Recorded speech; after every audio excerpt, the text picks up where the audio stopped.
وقبل ماتش الزمالك وبيراميدز.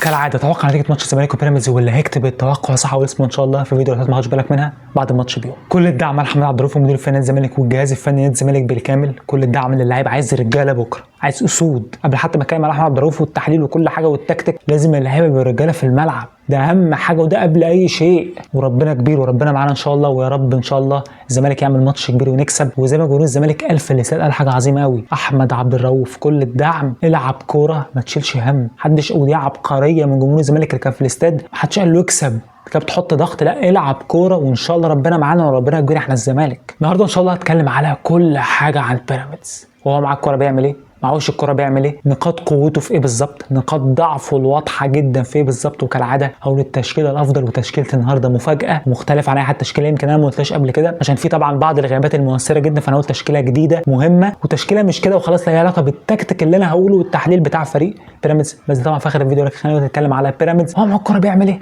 ومعهوش الكوره بيعمل ايه. يلا بينا. بيراميدز ومعهوش الكوره بيلعب 4-4-2 زي ما انت شايف في الصوره قدامك، ده ماتش الاهلي وبيراميدز. هتلاقي دايما الاثنين اللي قدام اللي بيضغطوا وليد الكارتي ومايلي، دايما هتلاقي مايلي بيروح يضغط على قلب الدفاع، غالبا الايمن او اي قلب من قلبين الدفاع، والكارتي دايما هتلاقيه في ظهره قاطع زاويه التمرير على اللاعب اللي في نص الملعب، او لو اللاعب اللي في نص الملعب رقم 6 استلم يروح يضغط عليه. هنا مثلا اشرف داري مدافع الاهلي هيمرر الكره لديانج في نص الملعب، هيجري كارت هيضغط عليه هيرجعها ديانج لورا، اشرف داري هيضغط عليه من مين، مايلي، ما هو ضغط عليه من الاول، هيلعب كره طويله الاهلي، اي حاجه هتروح لمدافعين بيراميدز. يبقى بيراميدز وهو معهوش الكره بيعتمد على الضغط العالي 4-4-2، مايلي تحته الكارتي. في بقى حاجه ثانيه، ممكن قطه اللي هو بيلعب احيانا شويه ناحيه اليمين شويه دي، يعني قطه ده لاعب انا بشوف لاعب محوري في اوقات، في ماتشات يلعب فيها باك يمين، لعب جناح يمين، لعب 8، لعب تحت مايلي، بيلعب في اكتر من حته. ليه بقى ركز في دي؟ ليه روشيتش بيعتمد قوي على قطه في حاجات كتير شبه كده؟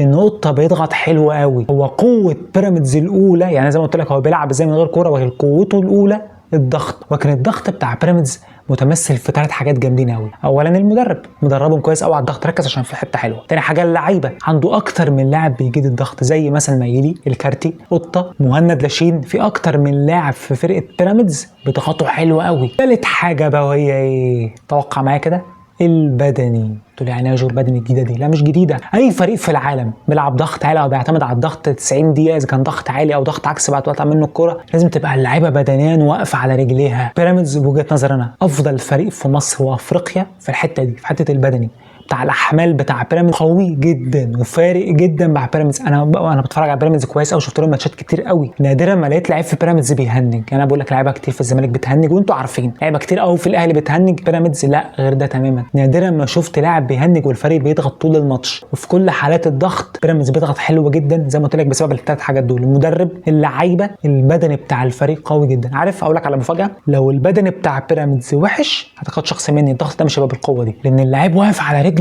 انت لو راح مثلا تشيل حديد وما فاكش حيل خلاص تعرف تشيل؟ مستحيل. فهو نفس الموضوع، انت كمدرب مديت تكتيك معين للعيب هيقعد يضغط مثلا 70 دقيقه على اللعيب ده، لو اللاعب ده نفسه مش مساعده على ده وبدنيا مش واقف على رجله عمره ما هيضغط. وبالتالي قوه بيراميدز الكبرى بدنيا، خلي بالك البدني ده بينفعه في ايه؟ في الدفاع في حاله الضغط، وفي الهجوم وهو بيهاجم ما بيتعبوش. انت هتخوفنا؟ لا والله ابدا، انا بقول لك ده واقع، ده فريق هو قوي جدا على المستوى البدني، لو انت جاريته بدني هتخسر. مش انت، لو الزمالك اي فريق في افريقيا هيجاري بيراميدز بدني، بيراميدز هيكسب بدني. انا بقول لك بالعقل بقى فيها، بنيجي نتكلم نقاط الضعف وهنيجي نتكلم، لكن بدني بيراميدز فرقه بدنيا قويه جدا. كلمتك كده بيراميدز وهو معهوش الكوره بيضغط ازاي، 4-4-2 ضغط عالي، وقلت لك مين بيضغط على مين والكلام ده كله. نيجي بقى البيراميدز وهو بيهاجم، ركز معايا في نقاط قوه كبيره. انا بس برمي لك هو بيلعب ازاي واقول لك معاه نقاط القوه، عشان نقاط الضعف دي هنيجي لوحدها بقى الوقت لوحده. بس الكوره ده كده مع قطه لاعب بيراميدز، بص بركز معايا، دي هنا ده ماتش الاهلي يا جماعه، ودي هجمه عاديه جدا لبيراميدز في اول دقيقتين. ركز معايا، هتلاقي مايلي جوه ال 18، الكارت جوه ال 18، الجناح العكسي جوه ال 18، بص بلاتي توريه داخل برده جوه ال 18 بشكل رائع، العرضيه اتلعبت بالعرض راحت لتوريه شاطها جت جنب العارضه. ايه بقى اللي انا عايز اقوله؟ بيراميدز نقطه قوته الكبيره العرضيات، وركز بقى معلق بريكك عشان دي حته مهمه قوي. بيراميدز عنده عده مميزات بتخليه جامد قوي في العرضيات. اولا اللعيبه بتعرف ترفع حلو جدا، الشيبي هو افضل لاعب في مصر موجود في الدوري المصري يعني، بيلعب عرضيات مش طبيعي. الراجل ده بيلعبها من اي مكان في الملعب، بجد في كور الشيبي بيتفرجوا عليه بيعدي نص الملعب، بس بكام سنتي، مش هقول لك كام متر، بكام حته صغيره كده، بيلعب عرضيه بتوصل حلوه. الفكره بقى في الشيبي انه كمان بقى عنده حته اللونج بول، لان احدى نقاط قوه بيراميدز في الشيبي هجوميا، دفاعيا دي هنجيلها. هجوميا الشيبي من افضل اللعيبه اللي موجودين في افريقيا هجوميا على مستوى العرضيات، واللونج بول مبهر بقى، مبهر. حتى اتفرجوا دلوقتي على الشيبي هتلاقيه بيلعب موضوع اللونج بول والسرور اللي بتلعب في ظهر الديفنس ده، مبدع فيه. مين بقى اللي بيستغل الموضوع ده؟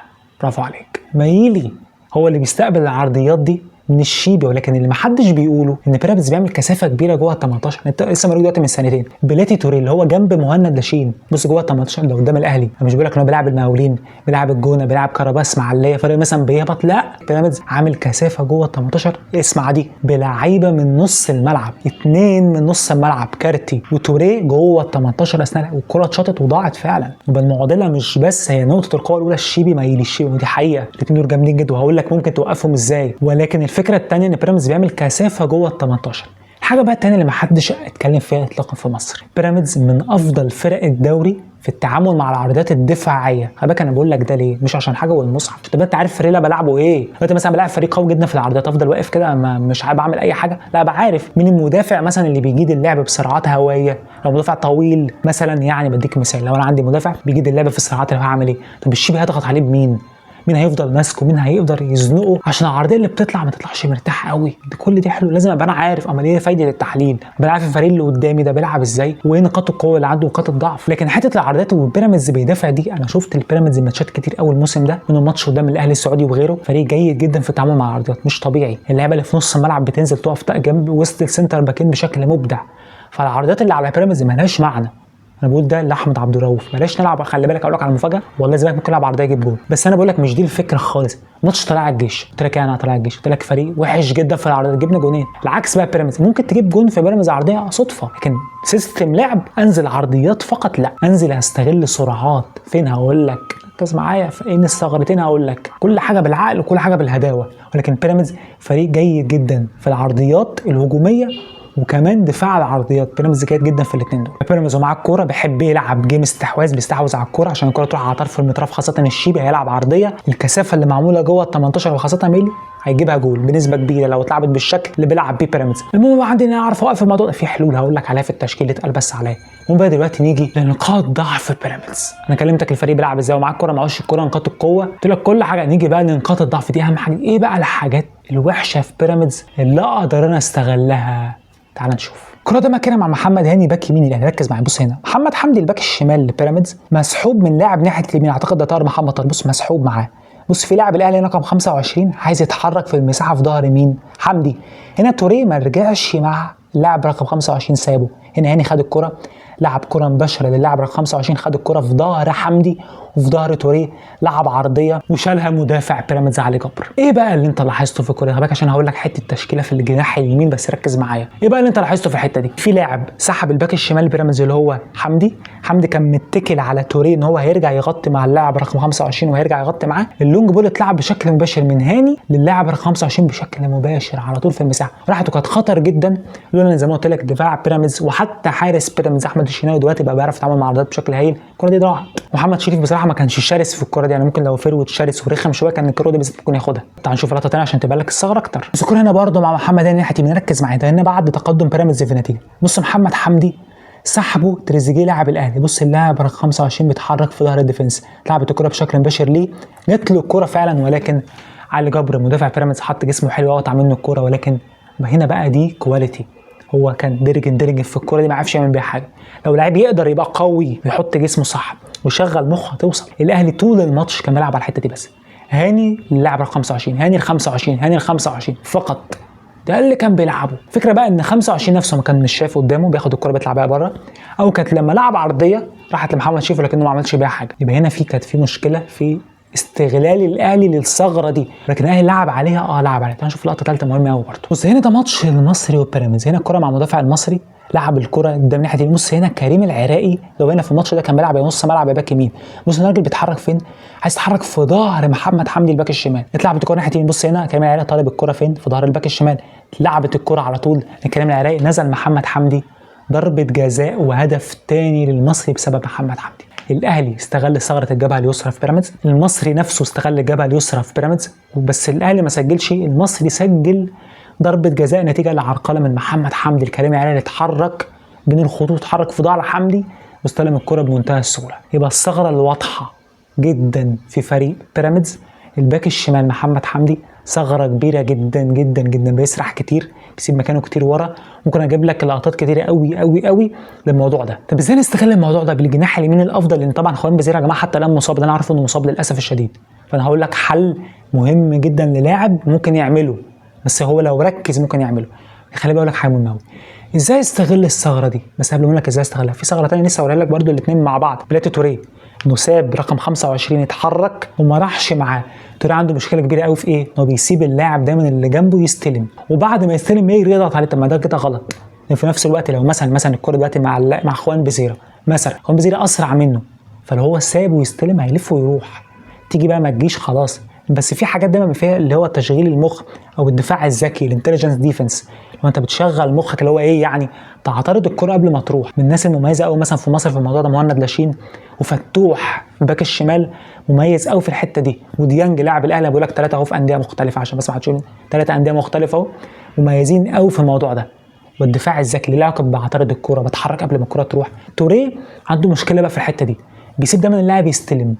وبرضه هتلاقي توريه ايه بقى، اسمع دي، مايل شويه ناحيه الشمال، هي ناحيه حمدي وتوريه دي حته متبنجه شمال دفاعيا، لكن هجوميا حته مميزه جدا. توريه بيروح وبتاع وبيمسك الكوره وبيرفع عينه وبيستحوذ، لاعب جامد توريه على فكره وحمدي، بس الاثنين دول دفاعيا ثغره كبيره. المصري استغل ده، الاهلي استغل ده، الاتحاد السكندري استغل ده، اكتر من نادي استغل ده. في انديه سجلت، انديه ما سجلتش، توفيق ما كانش معاهم، ده بقى انت ورزقك، بس في حاجه اسمها اعمل اللي عليا. طب ازاي بقى نستغل الثغره دي؟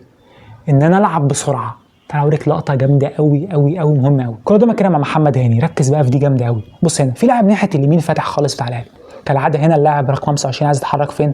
في ظهر محمد حمدي، ما ينفعش تلعب له هنا بشكل مباشر، في اكتر من لاعب قطع زاويه التمرير فهتبقى صعبه، بس في لاعب ناحيه اليمين فاتح ملعب. وهنا محمد هاني عمل ايه؟ عمل غلطه كبيره قوي، فضل واقف على الكوره كتير، ثانيه في الثانيه قعد يقف على الكوره فتره لغايه ما لعيبه بيراميدز خلاص خدت بالها هو هيعمل ايه، فراحوا قفلوا زاويه التمرير هنا، اعتقد ده طار محمد طارق او تريزيجيه، راحوا قفلوا على زاويه التمرير وخلاص الكوره انتهت تماما، ولا في اي حاجه. هاني خد الكوره بباص ولا حصل اي شيء. دي ثغره هي. طب امتى بقى الثغره دي كان ممكن تستغلها؟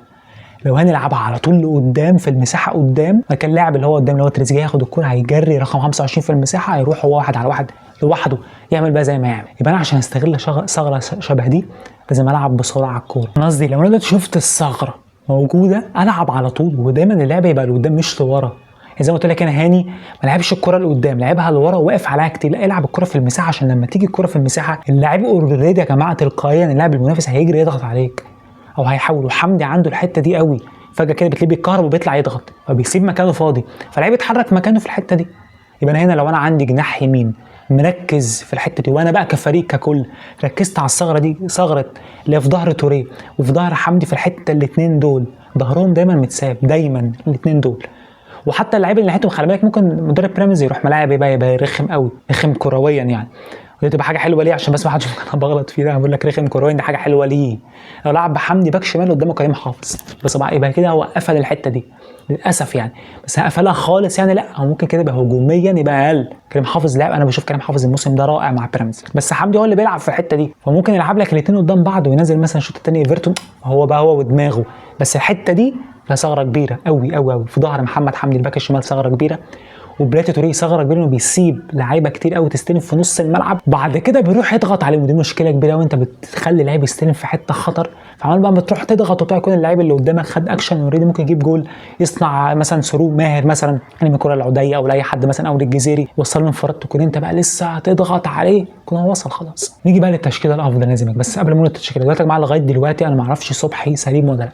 قلنا سبورت قال له بس هو مصاب شويه، وناس تقول لك هو خارج الماتش، انا ما اعرفش يا جماعه عشان بس الناس تقول لي اصل التشكيله هقول لك مين ولو بديله يبقى مين، خلاص حلو كده، فكل حاجه هتبقى كده، لان حتى الان ما فيش اي كلام رسمي عن اي شيء، ممكن يكون برضو الزمالك مكتم على الموضوع عشان ما حدش يعرف وارد بس اتمنى طبعا كل التوفيق لكل اللعيبه اللي هتلعب، ولكن انا حتى الان ما اعرفش صبحي هيلعب ولا لا. ولكن خلينا نقول تشكيله افضل الزمالك. لو صبحي سليم يلعب طبعا، مش سليم اكيد هيلعب عواد، هو اللي هيلعب اكيد. يعني اعتقد عواد خبره في الماتشات دي، بس عواد مش فت بقاله فتره. ولكن صبحي لو سليم يلعب اكيد عواد، لو مش سليم هو اللي هيلعب. خط الديفنس هلعب محمد اسماعيل والونش، باك يمين عمر جابر، باك شمال فتوح. هقول لك ليه.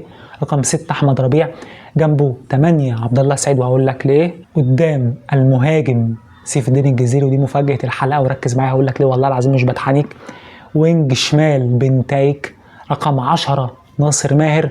جناح يمين مفاجاه الماتش عدي الدباغ. بس قبل ما ترميني بالطوب، انا عارف انا بقول ايه والله العظيم مش بحور.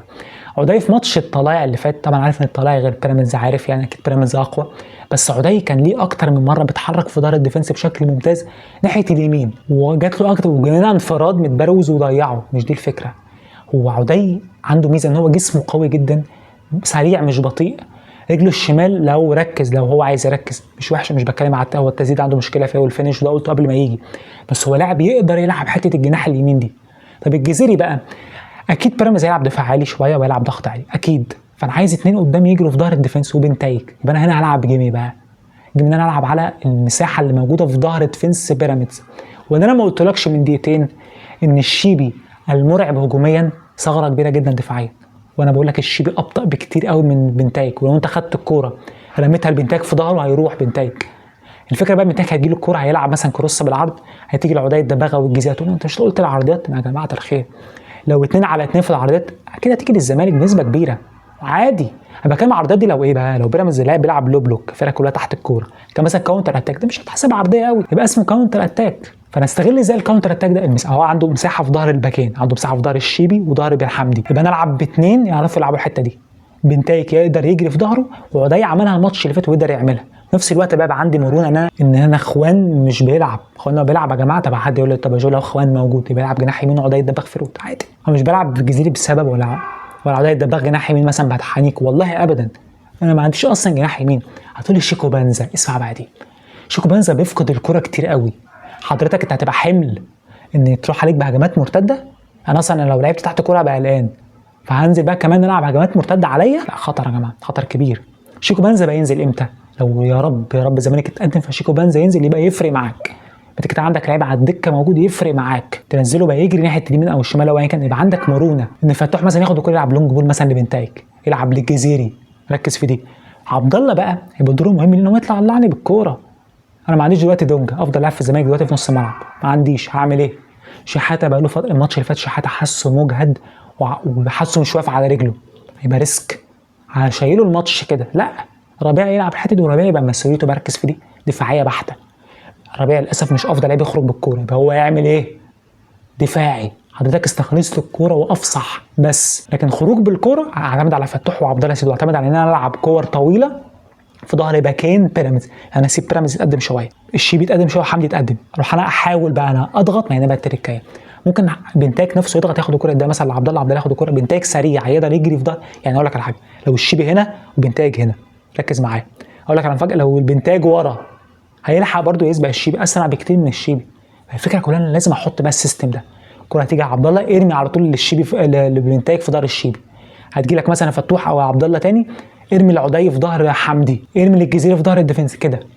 لو فاكرين الماتش بتاع الكاس فتوح لناصر منسي انفراد جول، نفس الفكره بالظبط. فانا عايز العب على الحته دي. بيراميدز عنده الدفاع العالي، بيلعبوا دفاع عالي قوي، هو فرقه شرسه جدا. انا لو قدرت انا اطلع بالكوره وقدرت العب لونج بول في ظهر الديفنس عندهم للثلاثه اللي قدام، هتوصل بمنتهى السهوله على بيراميدز. عارف انا بقول لك ايه؟ بالتالي فريق بيراميدز فريق قوي ايد هجوميا ودفاعيا، لكن عنده مشاكل زي اي فريق عادي جدا، ممكن تستغلها ممكن لا. انت بقى وشطارتك المهم تحضر للماتش كويس. لعبك لايك، شير، سبسكرايب. سلام عليكم.